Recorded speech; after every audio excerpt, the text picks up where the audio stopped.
detyra e mësimdhënies. Në fakt, kur ndalemi te kjo pikë, kur të vjen ose kur thua, kur lexon, kur dëgjon këtë temë, mendon sikur duhet të jesh patjetër mësues. Domethënë, kesh marrë atë diplomën ose certifikatin për mësues. Por e vërteta është që gjithsecili prej nesh në momente të ndryshme ne mësojmë. Ndonjëherë edhe pa kuptuar, ëh. Në një mënyrë po një tjetër neve kemi atë ndikimin tonë. Edhe është shumë e rëndësishme fakti që ne të jemi të kujdesshëm. Kur vjen koha që bëhesh prind, edhe ke atë është disa thonë që është ajo thënie që thotë është e lehtë të bësh prind, është e lehtë të bësh baba, është e lehtë të bësh nan, por një baba i vërtet ose një nanë vërtet është ai person që kujdeset për fëmijën, që në përditshmëri. Çfarë do thotë kjo? Do thotë që në momentin që ti ke marrë një angazhim të tillë, do thotë që ti ke kaluar në një stad tjetër, edhe kur mendojmë që fëmijët janë, kur thotë ajo që fëmijët janë pasqyrë e prindërve, neve na duket por është ajo përditshmëria jonë, sjellja jonë, momentet tona të vështira, momentet tona më të mira, momentet tona që kur neve kemi inate gjëra zemrime që mërzitesh, edhe të njëjtën mënyrë shfaqje zemrimi inati, ashtu e bën edhe fëmia. Edhe kur e mendon në këtë lloj mënyre, në fakt të hyn frika. Edhe kur thua që shiko fëmia po të imiton ty, ose kur ta vën në dukje dhe të tjera. Sepse e vërteta hidhur është që neve nuk i dimë të gjitha. Neve jemi gjithmonë duke eksploruar gjëra të reja, mësime të reja, se si të shehim, se si të vishim. Kjo është e vërtetë se në momente të ndryshme neve gjatë gjithë periudhës tonë në tokë, neve kemi zbuluar gjëra të ndryshme se si të vishim. Neve kemi zbuluar gjëra se si të ushqehim, apo jo. Si duhet kemi kujdes me trupin tonë e gjitha me radhë. Çfarë kur kalon të thonë që kur kalon 30-at, çfarë më përpara kësaj moshe ti mendoje që nuk kishin gjëra për të shqetësuar. Kur hyn 30 që ndron prefiksin thënë, ato janë gjëra për të shqetësuar. Domethënë, ka gjëra që ti më përpara nuk e dije se çfarë ishin. Tani po i mësoj. Apo jo. Pra, ka momente të ndryshme, por jo të gjithë janë mësues në kuptimin e kanë atë dhuntin për të folur në publik, të ndajnë me të tjerët, edhe nuk janë oratorë nga goja. Janë të turpshëm, janë introvertë, domethënë nuk kanë shumë dëshirë që të dalin përpara njerëzve. E kështu me radhë. Por kjo nuk do të thotë që ata nuk mësojnë të tjerët. Tek Bibla, tek Romakët kapitulli 12 që ne lexuam vargjet 3 deri në 8 na thon pikërisht këtë gjë, që ka momente të ndryshme, edhe dhunti të ndryshme që gjithsecili prej nesh është dhënë nga Perëndia për të mësuar të tjerë. Edhe Pali është i kujdesshëm dhe shpjegon që gjithsecili prej nesh është trup i Krishtit, janë gjymtyrët. Pra të gjithë ne thot i përkasim njëri tjetrin. E vërteta hidhur është gjithashtu që jo të gjithë neve veprojmë dhe sillemi si gjymtyr që i përkasim trupit të Krishtit. Kjo është e vërtetë e hidhur. Pra jo të gjithë e kanë këtë lloj dhuntie, por ajo çfarë është e rëndësishme për gjithsecilin prej nesh që të gjithë neve duhet të mësojmë. Në kish, predikuesi duhet të mësojë. Pleqët e kishës, nëse neve do të kishim një barin të kishës, do thonin, duhet të mësojnë. Mësuesit, nëse do ta kishim këtë lloj bekimi që në fakt duhet bërë për fëmijët e me radhë. Prindrit duhet të mësojnë. Jo shumë prindër e kanë parasysh këtë gjë, që duhet kesh kujdes dhe për mësuar. Fëmijët duhet kesh kujdes se si të vendosësh një shembull. Gjithsecili prej nesh ka atë punën, atë detyrën që bëhet edhe shkojmë në shtëpi tona, duam që të shtrihemi në divan, na pëlqen që të marrim tullën në dorë, edhe vazhdojmë me rutinën tonë. Por e vërteta është që detyrat janë më shumë se sa kaq. Kush është prind, e di që duhet të ngrihesh edhe natën, të kontrollosh fëmijët. Një zbulohet, një bie në krevat, një smur, një është me temperaturë. Një nuk i flihet, nuk e zë gjumin. Ti përsëri duhet ngrihesh. Edhe pastaj në mëngjes, pastaj duhet dalësh të shkosh në punë se je në vonesë. Kjo do thotë të mësosh. Gratë më të vjetra, ato që kanë eksperiencë në familje, duhet të japin mësim, duhet të këshillojnë, duhet të mësojnë më të rejat, që të kenë mundësi që të mund të ndajnë eksperiencat me të tjerët. Tek Titi kapitulli 2 vargjet 3 deri në 5 thotë gjithashtu edhe gratë e moshuara të kenë sjellje ashtu si u kanë hije shenjtorëve. Jo shpifse, jo robinja ndaj verës së shumë, por mësuese të së mirës që t'i mësojnë të rejat të duan burrat e tyre, të duan bijtë e tyre, të janë fjalë pak, të lira, t'i kushtojnë punëve të shtëpisë të mira, të bindura ndaj burrave të tyre që fjala e Perëndisë të mos blasfemojnë. Koha ku neve jemi, gjinit kërkojnë të drejtën. në fakt detyrat janë të ndarë, përgjegjësitë janë të ndarë. Janë ca gjëra që Zoti, unë besoj që Zoti i ka bekuar me një dhuntim ndryshe gjithë secilin prej nesh, të dy e gjinit. Dhe kjo i bën më të përsosura në atë lloj fushë, në atë lloj drejtimi. Tani duhet theksuar edhe diçka tjetër që ka abuzime të kjo pjesë. Tek të dyja gjinit ka. Burrat që nuk marrin përgjegjësinë si burra, gratë që nuk marrin përgjegjësinë si gra, edhe amasjetës. Por ne këtu po flasim për sjellje të perëndishme. Kush grup tjetër duhet të mësoj? Unë besolla që në fillim që gjithë secili prej nesh mëson, i jep mësim. Nuk është të thënë që të dalësh përpara të marrësh regjistrin e të shkruash në rast zezë ose bësh një prezantim gjysmaks si komunitimit sot. Por ti e bën atë çdo ditë. Fëmijët tanë janë ata që pasyra. Unë kam vënë edhe diçka tjetër. Që të rriturit, sepse ka momente të, domethënë, le të themi të dobta, që nuk po gjen dot zgjidhje ose ku ta dim se çfarë, nuk gjen motivim, ka shumë gjëra të tjera. Kur shikon një shokun e vet ose një shoqën e vet që e bën në një farë mënyre, edhe ti zgjedh të bësh në atë lloj mënyre. Ose kur ke një moment vështirë, le të themi, ja, siç mund ta thuash, gjithë secili prej nesh ka ato demonët e vet që lufton. Domethënë, gjërat e këqija, sjellje negative që mund përpiqet ta mposhti, veset e këqija, që përpiqet ti heqi, ti largoj nga vetja e tij, nga sjellja e tij. Por jo që bëhet. Edhe kur ti gjithmonë e paragjykon veten kaq shumë e lufton, e mbyt, stresohesh. Edhe kur pastaj takon të tjerë që po luftojnë të njëjtat luftra që ti po bën shpirtërore, le të themi. Edhe thua pastaj po sikim i vetë. Betejë më e madhe është tek mendja jonë. Edhe nëse ne e paragjykojmë veten tonë, edhe nuk nisemi avash pak nga pak, hap pas hapi, ditë pas dite, ne nuk mund ndryshojmë. Dikush, një psikolog, një psikiatër, shumë i njohur në Amerikë, William Glasser, thotë, ne mësojmë, thotë, 10% e asaj që lexojmë, 20% e atyre që dëgjojmë, 30% atyre që shohim, 50% e asaj që shohim dhe dëgjojmë, 70% asaj që diskutojmë me të tjerët, 95% është asaj që u mësojmë të tjerë. Pra, të mendosh, në fakt, nuk është se vetëm ai që ti po mëson, ose ajo që ti po mëson, përfiton. Por dhe ti përfiton, por dhe ti mëson. Ja, për shembull në punën tonë. Ditën e parë ti e di si teori, por nuk e di si praktik. E ke të vështirë. Ditën e dytë çik më pak. Ditën e 100 pastaj e ke shumë të lehtë, sepse të është bërë një praktik si zakon. Pra ti po përmirësohesh, pra po mëson. Jo vetëm vetë, por dhe të tjerë. Të gjitha këto shembuj që ne vesollëm, është edhe me fjalën e Perëndisë. Perëndia është kujdesur që në fjalën e tij të na thotë që edhe pali këtu ne kur lexuam te kramakët i frymzuar nga Perëndia, kujdeset që të na thojë dhe të na mësojë që sjellja jonë të jetë ndryshe nga të tjerë. Një nga këshillat, një nga urdhërimet, një nga komandat që Jezusi i dha dishepujt e vet i tha, duajeni njëri tjetrin, sepse bota nga humbet në njëri që jeni dishepujt e mi. Ta doni njëri tjetrin. Qëndroni në të vërtetën, kërkojeni të vërtetën dhe e vërteta do ju bëjë të lirë. Neve e kemi shumë të vështirë të qëndrojmë tek ajo pjesë.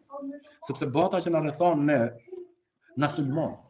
Nuk na sulmon edhe në shtëpi, ne nuk e kuptojmë. Na sulmon me telefonin, na sulmon me televizorin. Kur shikon një emision, një lajm edhe ti shikon që ka ata që bëjnë atë jetën luksoze dhe gjitha me radhë dhe ti që po përpiqesh të ushqehesh, demoralizohesh. Ka mënyra të sjelljes që dalin në televizor, tema që diskutohen nëpër emisione të ndryshme, na bëjnë neve që të mendojmë ndryshe. Që sot unë besoj që mbase jam gabim, një nga temat që diskutohet fuqishëm është të drejta e femrave. Edhe më kuptoni, nuk jam kundra të dhënit të drejtën atje ku e meriton. Por ata që janë më lart, ata që kanë në kontroll median e gjitha me radhë, i bëjnë këtë lloj si thua ngjellje në mendjet tona që neve të debatojmë dhe të luftojmë me këto gjëra dhe mos kemi kohë që të merremi me gjëra më të rëndësishme në jetën tonë. Edhe kjo na largon nga e vërteta. Në ushtri mësohem nuk kam qenë ushtar fare. Por ato që kam lexuar, kam parë kështu, në ushtri është një domethënë taktika e të si po e them me fjalët e mia, se kemi argjendën ushtarak është ajo taktika e të tërhequrit vëmendjes për të larguar nga ajo kryesorja, pra mashtrimi. Që domethënë po bëjmë një zhurmë të madhe këtej bum mandej, edhe po hym çik këtej, po sulmojmë çik këtej. Nuk e thash me fjalë ushtarake, ma thënë. Bravo. Pra, po bëjmë zhurmën andej që të hyjmë çikte. E njëjta gjë edhe në familjet tona, më beson. Ata po bëjnë zhurmën andej që na fusin të hyjnë çikte dhe të bëjnë më të madh. Edhe në Shqipëri hyri ajo pjesa prindi 1, prindi 2 që u bën një debat shumë i madh. Edhe ata e bën si projekt ligj për ta miratuar në parlament për tërhoqën. Por do ta bëjnë në një moment të dytë. Edhe shumë gjëra të tjera që kërkojnë që të domethënë që në momentin se më dilni nga situata.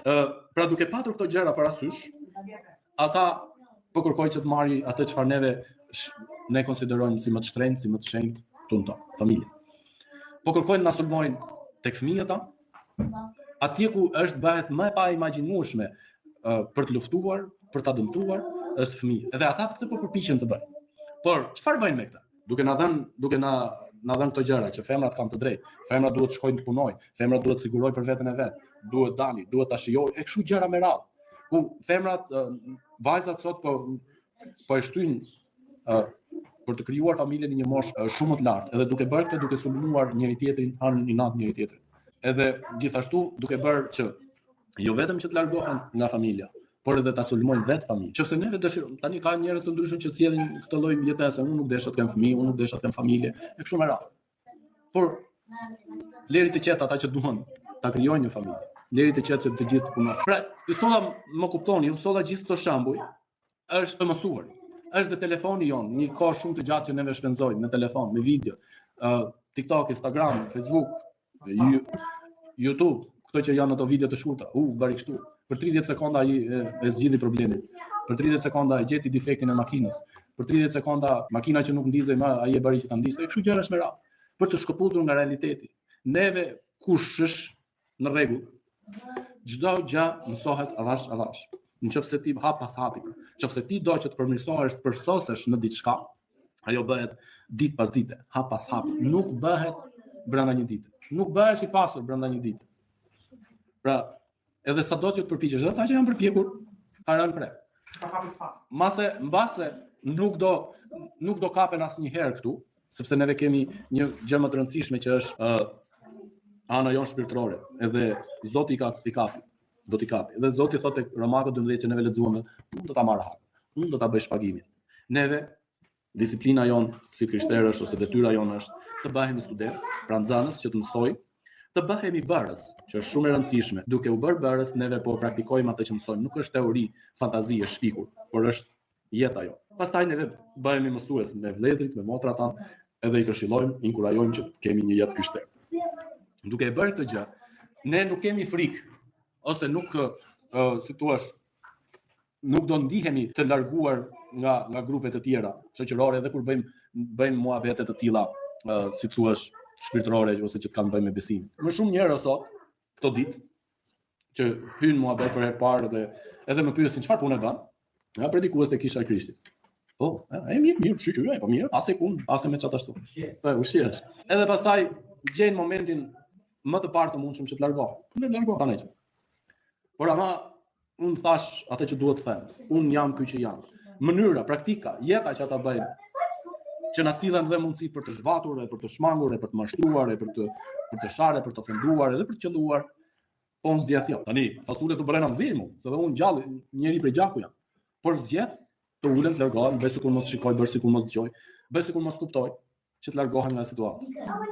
Sepse Zoti thotë, ktheje të mirë, ktheje të keqen me të mirë. Ndizja thëngjit mi shpatulla atij. Zoti thotë, unë do ta marr hakun, unë do ta bëj pagesën. Edhe kur të ndodh, mirë, kështu thua ti mirë. Faleminderit. Kto janë ato mësimet. Unë mundoha në mënyrë të përgjithshme t'ju kujtoj gjithë secilit për ju, sepse besoj që i dini këto gjëra që neve në momente të ndryshme mësojmë njëri tjetrit. Pa patur edhe, si thua, pa e kuptuar ose pa qenë të dalit përpara një klase ose një grupi njerëzish edhe të mësosh. Po ne gjithë secili prej nesh mëson. Nga më e thjeshta. Kur ti thua që unë po lexoj këtë libër, kur ti përmend, kur thua një citim, një fjali, një shprehje që ty të ka goditur, edhe ti e thua, ti po e mëson. Ai duket sikur se kushton vëmendje, por në një moment do i kujtohet. Mua kjo më ka ndodhur, prandaj po. Rritja shpirtërore fillon duke mësuar dhe duke vazhduar të mësosh. Pra, të bëhesh një nxënës, të bëhesh një bërës, të bësh një mësues, edhe ti vazhdon të mësosh. Edhe jam i bindur që gjithë secili prej nesh nuk ka ndalur së mësuari. Vazhdon të mësoj gjëra të reja. Edhe sot, kur dalim këtej, ti shkon bën një blerje, e shikon që është gabim, nuk e merr më atë. Ose e shikon që e gjen më lirë, shkon atje apo. E kështu gjëra, pra kjo është mësim. Edhe ti mëson dhe të tjerë. Për shembull, në bisedë që ne kishim me Manun, Manuja tha, unë gjeta kaq. Po jo, po ka dhe kaq. Mua më duk shumë, një duk më pak. Pra këto janë mësime, idera që neve ndajmë me njëri tjetrin, me njerëzit tanë, me miqtë tanë, neve themi, jo mos e bëj se nëse ne mendojmë që është gabim, jo mos e bëj se më duket gabim. Pra unë nuk dëshiroj që të përfitojmë prej teje. Miku, shoku, jo. Vllazëria jonë e krishterë. Nuk e dëshiroj, nuk duhet ta dëshiroj të keqen. Duhet të dëshiroj të mirë. Kjo është kur neve kujdesemi për njëri tjetrin. Por ama nuk duhet të kemi dhe ta marrim si të mirëqen, ta marrim sikur ja kemi për detyrë njëri tjetrin. Duhet të mësojmë gjithmonë të jemi mirënjohës, të jemi falënderues. Faleminderit. Nuk vritesh, nuk vdes.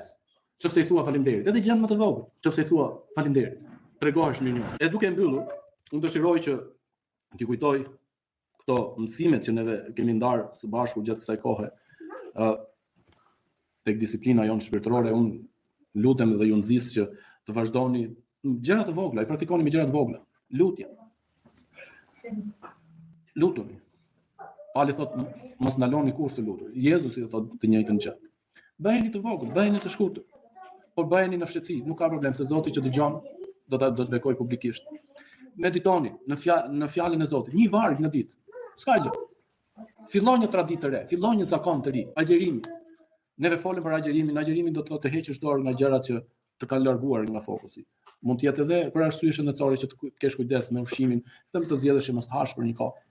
Por gjithashtu duhet të kesh kujdes për këtë. Agjerimi edhe nga rrjetet sociale, nga aparatet elektronike. Neve na duket këto janë vllabëruesit më të mëdhenj të kohës, që na xhvasin jo vetëm kohën tonë, por na xhvasin edhe nga marrëdhënia me njëri tjetrin. Në familje po bën gjullërtin, motrat me vllajin, vllai me vllain, burri me gruan, po vllabëron.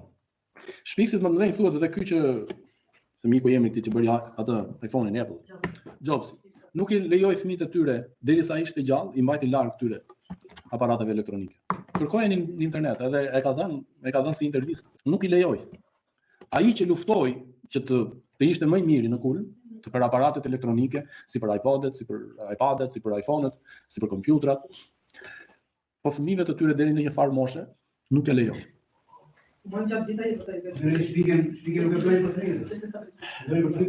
Të kënduarit. Këndoni me gjithë zemër fjalë himne, adhurimi, miqësia. Mos e nënvlerësoni miqësinë me njëri tjetrin si vëllezër dhe motra të krishterë. Mos e nënvlerësoni. Nëse do të dëshironi, kjo është esenciale edhe në zgjedhjet e lira për gjithë secilin prej nesh. Nëse do të dëshironi miq shpirtëror, tu është vendi. Jo vetëm të dielën, por edhe gjatë javës, sepse po na luftoj në të gjitha krahët. Me gjërat më të thjeshta. Ku neve sot themi, "Më çaj keqe ka." Nuk është një gjë e keqe se e lash fëmijës një orë, ose 50 minuta, ose 20 minuta. Unë po e luftoj vetë këtë.